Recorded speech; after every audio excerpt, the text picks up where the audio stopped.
I am your host, FatDag, and you're listening to WhysAdvice. My weight loss journey failed when I focused on how. It wasn't until I switched my focus to why that I truly transformed myself. Join the show on the web at FatDag.com. Follow along on Facebook, Twitter, and Instagram, all at WhysAdvice. Send in your comments, your questions, and your celebrations, and I'll include them as part of the show. But before we dive in, remember, when you're out of points, stop eating points. Hey, I'm honored to be your wingman as we walk through this journey together because I believe in you. Well, here we are. Welcome to episode 93 of WhysAdvice. And this show just keeps going and going and going. You keep writing in emails. I keep talking about them. That's how this show works. So thank you for that. Always fun to be here with you. I hang out with you a little bit on Facebook before the show. Then we come into here and we talk about the show. And I want to let you know one thing. A lot of people ask me, how do I know when you go live? And sometimes I don't even know when I'm going to go live. I kind of just, I'm not locked into a specific schedule. I do this when I have time in the evening, and it depends on how my day goes before I can get to it. Some days I got a lot going on. And so I want you to know a couple different things. I do the show live on Facebook. I then take the recording and put it on YouTube. That way, if you're not on Facebook, you still have access to it. If you want to catch it live, you can go into Facebook and you can turn on notifications to get a live notification from Facebook. It'll let you know when I go live. On top of that, what'll happen, if you go to Twitter, if you follow along on Twitter, right now I have Twitter set up. I'm going to start posting tweets that, hey, I'm going live at such and such a time tonight.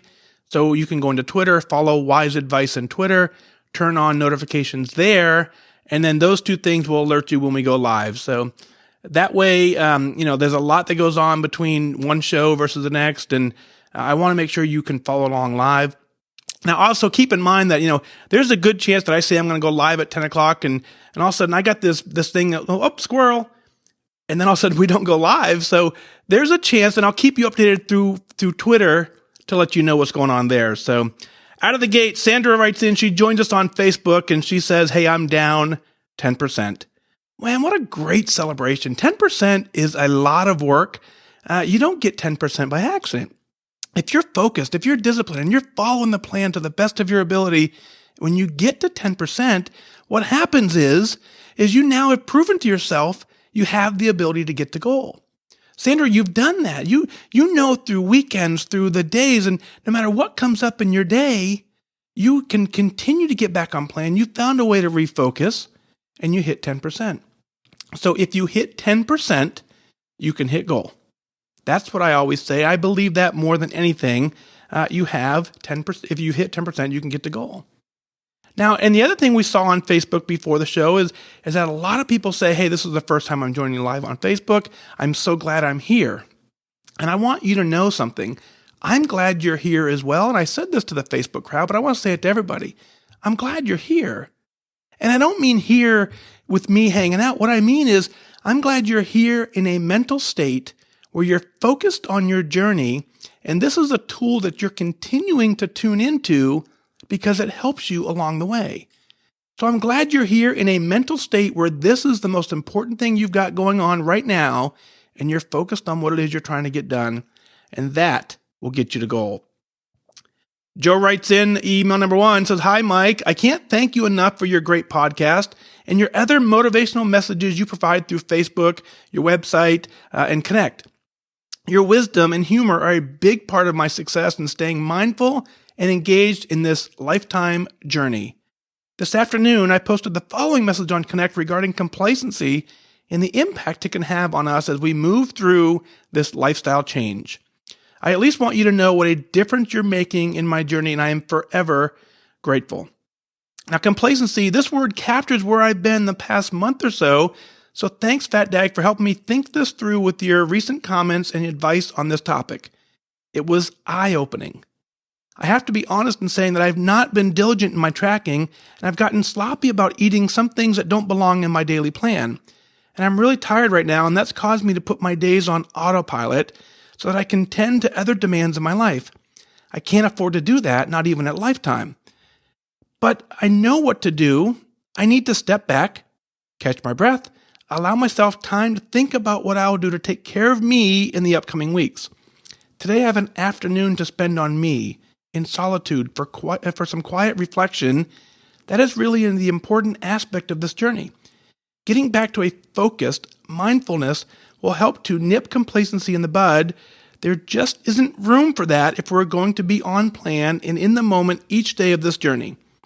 It is worth the effort it will take to do, because that's, as far as I'm concerned, there's just not any going back to the old ways.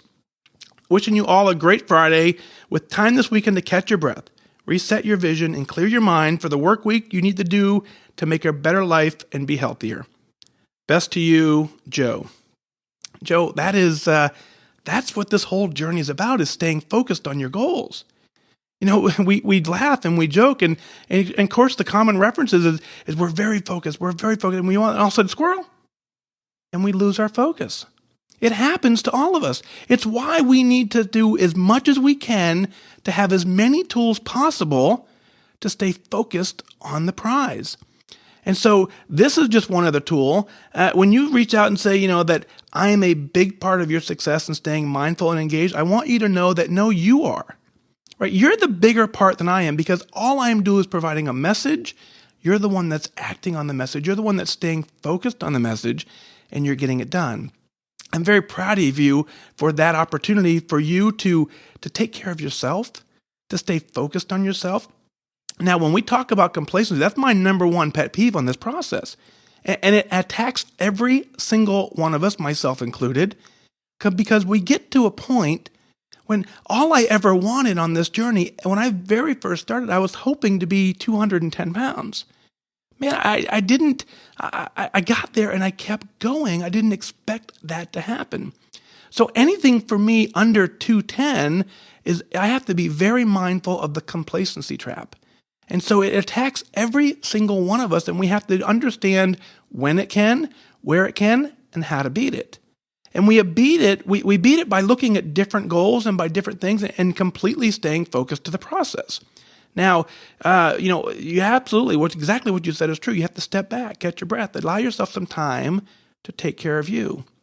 What I want you to do when complacency sets in is you have to first understand that it's going to happen.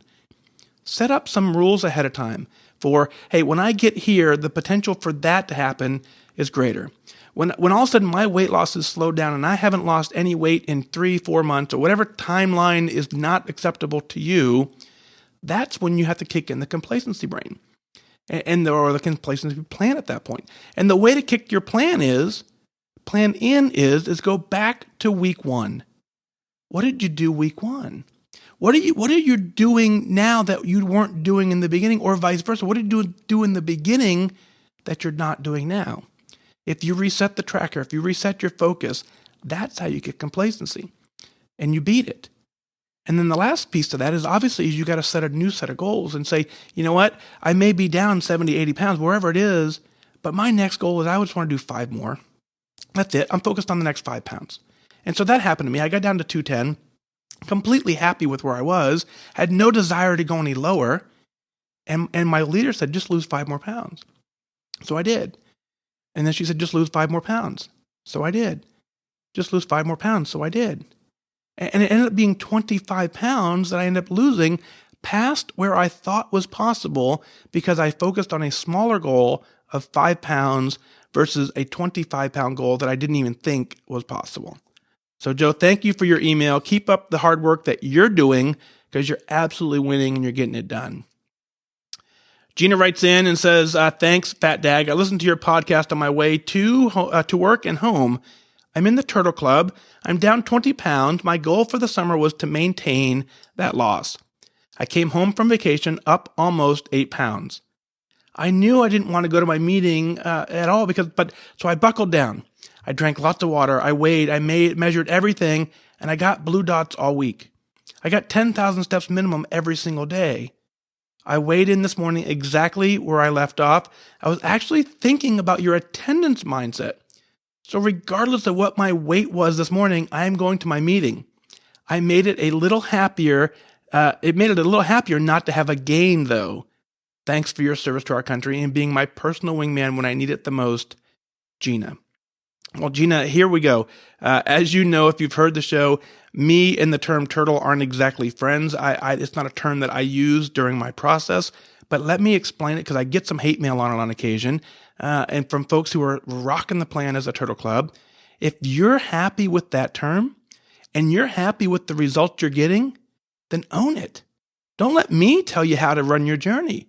So you're calling it a turtle club and you're down 20 pounds and you maintain that through the summer. That is fantastic work.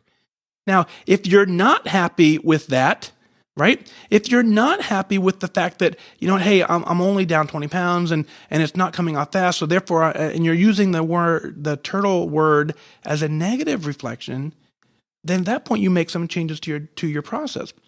But absolutely, if you're confident with it, and that's a term that you're happy with, then I want you to own it.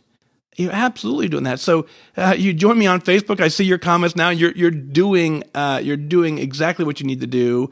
The body needs you to just react to it and follow the plan, and that's what you're doing. So keep following the plan. Right? You know how to get the blue dots. You know how to work the plan. If you're happy with the results that you're getting, keep doing what you're doing. At the point when you say, you know what, these aren't the results I want, that's the time to shake it up. That's the time to reset. That's the time to kick complacency out and get it done. So thank you for that, and thanks for joining on Facebook. Very, very cool. Cheryl writes in and says, Dear FatDag, I signed up for Weight Watchers for the final time on February 28th. Your podcast has been extremely helpful in my now losing over 30 pounds during this time. I am now down 60 pounds from my highest weight. My goal, according to Weight Watchers and my doctor, is to lose 40 more pounds, and I look forward to this healthy Weight Watcher journey. My biggest why is to turn around the chain of events that several health crises I've had due to being obese. I'm a few pounds away from celebrating being overweight. My question for you is, do you have any tips on tackling the binging monster? I do well during the day, but binging takes over most evenings. I've removed all unhealthy food from my home, but the other evening I ate a whole container of baby snacks that I had bought for my granddaughter. They didn't even taste good, but I still ate them. At my Weight Watcher meeting this week, I brought this subject up, and most of the people in the room have the same problem. Do you have any suggestions? I've been successfully having about a week's worth of blue dots this past week. I attribute it to my new frame of mind, and that is what I'm treating my weight loss journey as my second job. Each day, I put the time and the effort into meal planning, viewing Connect, listening to FatDag, taking lots of notes, including my list of whys, doing a gratitude journal, etc. I'm working it like a boss. Wishing you good focus, Cheryl. Cheryl, this is absolutely something that we have to attack. Right. So we have a turtle club. Maybe we need a squirrel club, something that can distract us when we get to that late night binging. So when you're at all sudden night and, we know how, we use the term squirrel and it distracts us and it takes us to a different place in our mind. So what you need to do is you need to find something that you can use in a positive word to do that. So you're sitting late at night, you feel a binge come on, you need something that distracts you. One of the ways to do that is to take a mental break, pause for a second, and say, is this what I'm really choosing? I've always said it. If you're choosing something, if you make the conscious choice and you say, hey, I want this more than anything. I'm willing to own it. I'm willing to track it. I'm willing to write it down. Track it, own it, move on. Sometimes the binge comes in and we don't realize what we're doing. And that's the piece I understand. I understand because I've been there as well too. Here's how I want you to work on that. The number one thing is that at some point we've all been there, or many of us have been there. You start binging, you don't truly realize what you're doing, or in some cases you know exactly what you're doing and you just don't care in that moment. You almost always care when it's over.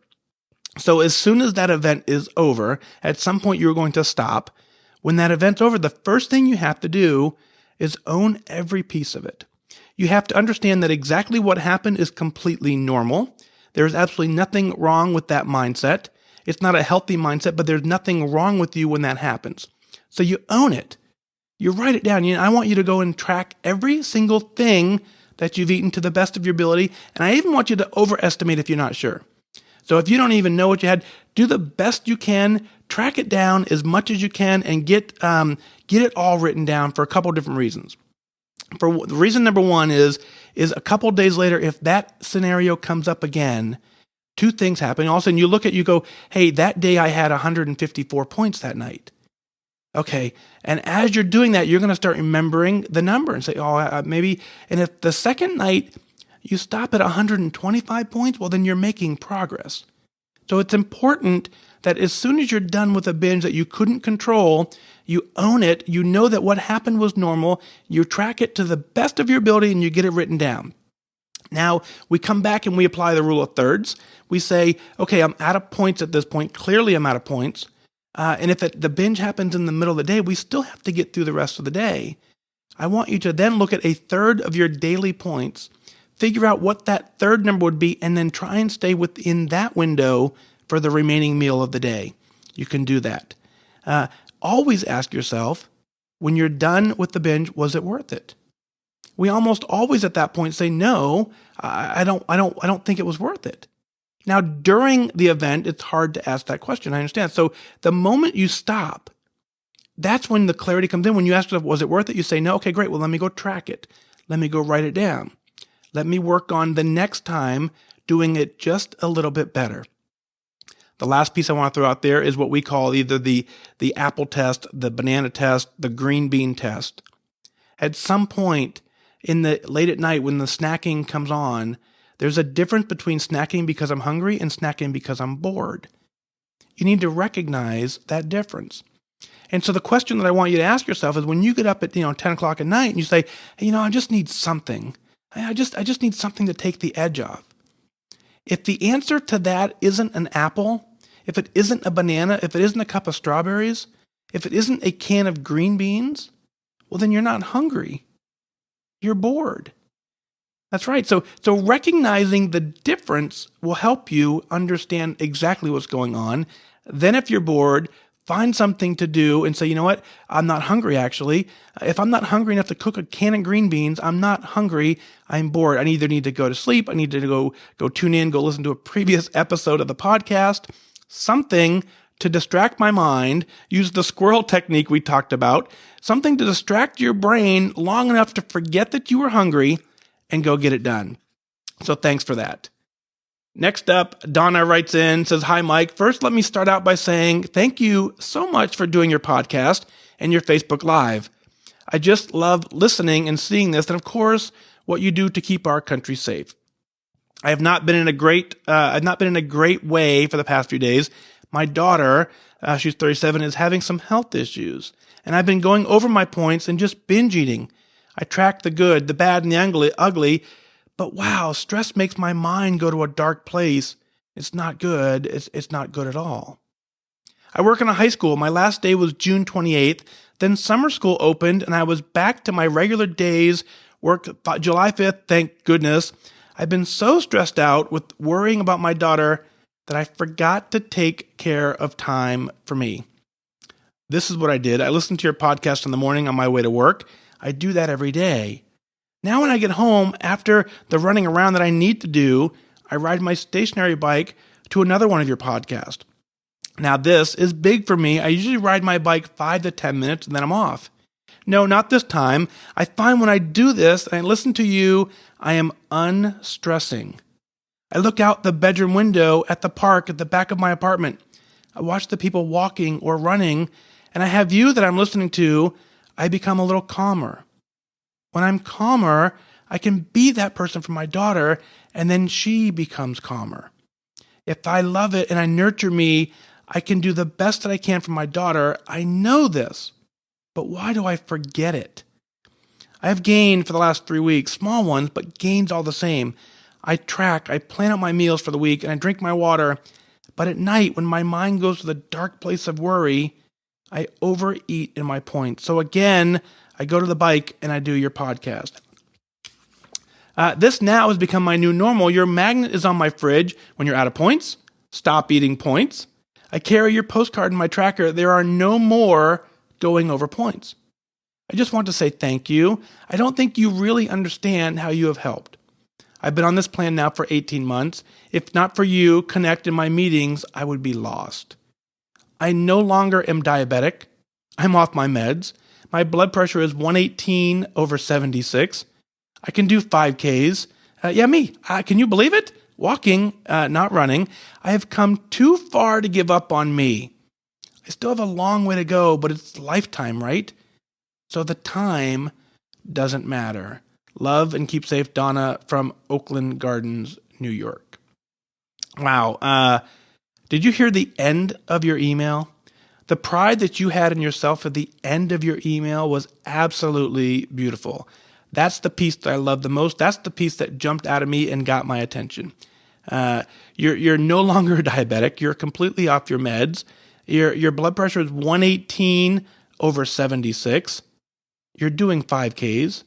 That is incredible work. So let's focus there for sure. We need to write that down as a non-scale victory. We need to say, you know what? And I know you haven't, but I want you to continue to focus on that. Now, you're absolutely right. We get to the point where we do have other people that depend on us, and we have people who watch everything we do and take notice. So if you're calmer, they're calmer. If you're following the plan, then they are more mindful to the process as well. What I want you to do is I want you to do your best at every moment that you can. And we talked about this all the time, that doing your best often means you do the best you can in the scenario that you're in. If you continue to do that, you will have more good days than bad days as you rock the plan. You clearly are getting it done. You clearly know how to stay focused. We do have to understand that in your email as well, you brought up the binge that we just talked about.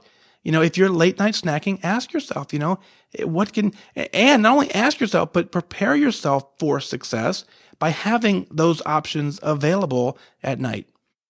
Certainly if it's 10 o'clock at night and you don't have any apples in the house, it doesn't do any good to ask yourself if you want one. So you can prepare yourself for success when you're doing your best. The days that you're really strong, you set yourself up for success exactly like you did by having when you're out of points, stop eating points handy. It's just enough to distract you from what you're doing. And it's the exact same thing when you're on the bike and you're going and it keeps you calmer. It's because your mind has been distracted enough to help you refocus on what it is you want to get done. So you're doing phenomenal work. And so here's what I want to talk about too, that I'm very proud of. You're no longer diabetic. You're off your meds. Your blood pressure back to 118/76. I met with the American Heart Association today, had a meeting with them, and they informed me of an amazing stat, which I didn't even know to be true, but it made perfect sense when they explained it. They said roughly 15% of the entire population who has heart-related issues is due to genetics. The other 85% is our own fault. And you have taken control of your life, and you've gotten out of that 85% club, and you now are living a healthy lifestyle because you were able to stay focused and you're able to get it done. And that stat just blew my mind. I had no idea that was even, I knew that the number was out there, but only 15% of heart-related issues are genetics. So wow, that's crazy good. And again, you're beating it. So keep up the great work, Donna. Thank you for your email for sure. Louise writes in, says, "Hi, FatDag. Just wanted to give you my celebration this week. I'm coming up on 1 year anniversary with Weight Watchers. It's also that time of year for my health screening at work. I was so disappointed when my cholesterol numbers were not lower, but I've taken your advice, and when I did not get the results I wanted, I looked at how I've been working the plan. My food selection is spot on, so I looked at just how much exercise that I'm getting. Now I'm in my 60s and I have some back problems, which is another one of my whys, so I've been sticking to low impact water work. Well, this week I've stepped it up and I've added walking to the list. I've gotten myself up and I walked before work the last 2 weeks. So where's the celebration, you say? Well, it's a huge deal for me and this non-morning person to get up early and get it done. Thank you, Louise. Louise, wow, that's phenomenal work. You've changed your life. If you can change your habits, you can completely change your life. You've done that. Now, we have no control over how our body reacts to the stimulus that we give it. If it's the same exact scenario I use when we hop on the scale is I don't want you to set a scale number goal because you can't control the number on the scale. You can only control what you eat.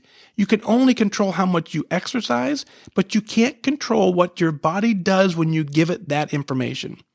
So I don't want you to be disappointed with the actual numbers. I want you to celebrate the fact that you're making the amazing progress and you are up in the morning getting it done and doing it. That's where your focus is. If you put the focus in the right place, it becomes a lot easier to celebrate, and then you understand that you have completely taken control of your life. You are in control here, and you're getting it done. So that is a absolutely amazing celebration. 1 year into your Weight Watcher journey, and you're killing it. So Louise, great job. Keep up the great work. That's absolutely worth celebrating. What is it that you're celebrating? Let's share it on the air. Go to fatdag.com, click on Listen Now, send in your celebrations, your comments, your questions. I'll work them in as part of the show. I want you to email in your celebration because, as you heard, when we celebrate together, someone else listening understands that this journey is worth winning. I want you to be proud of what you're doing. Well, that's going to do it for this time. Remember that losing weight and getting healthy has nothing to do with luck. You have to remain disciplined and focused. Set your sights on your goal and go after it. I wish you good focus.